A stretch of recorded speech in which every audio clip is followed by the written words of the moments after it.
Eddie Howe gets far too disrespected in the footballing world. This guy saved Bournemouth from certain relegation from the Football League when they started off with a minus 17 point deduction. He came in January and he saved them, despite being just 31 years old. And then he went on the next season to get promoted from League Two. He then took Bournemouth all the way to the Premier League, kept them up for 5 straight seasons, got them a 9th place finish in that run, and only got relegated because of a technological failure. And then he had the humility to admit to himself, I don't think my teams were coached right defensively. So he went and studied Diego Simeone's tactics, and we've seen him implement that at Newcastle really well. Well, he went to a Newcastle team that hadn't won a single game in 13 in the Premier League, only had 6 points on the board. No team in Premier League history had stayed up with a points tally that low after 13 games without winning after 13 games. And he finished 11th.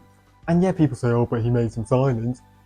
Trippier barely played, he played like 7 games. And Bruno Guimaraes did not start a league game until March. And Dan Burn and Matt Targett aren't exactly players that you need a takeover to attract, especially for Newcastle. He then massively overachieved and took them into the Champions League.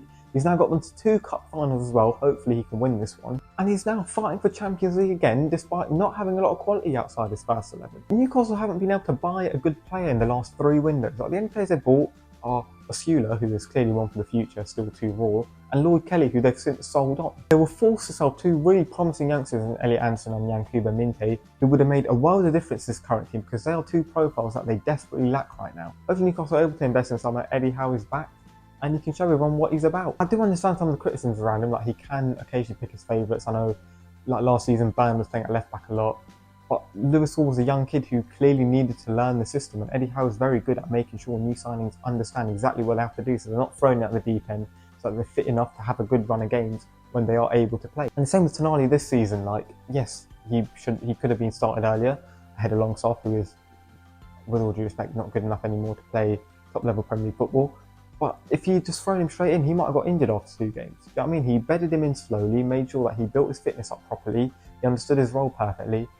And since then, he's been one of the best players in the league. I think he's so underrated. I think it's so disrespectful that so many people always say, oh, Eddie Howe's going to get sacked first. Eddie Howe's the next manager sacked. Oh, Newcastle on bad run form. Eddie Howe's gone. No, he's not, man. There's managers out there that have spent so much money in the last couple of years and are under no pressure. Like, to make it make sense, man.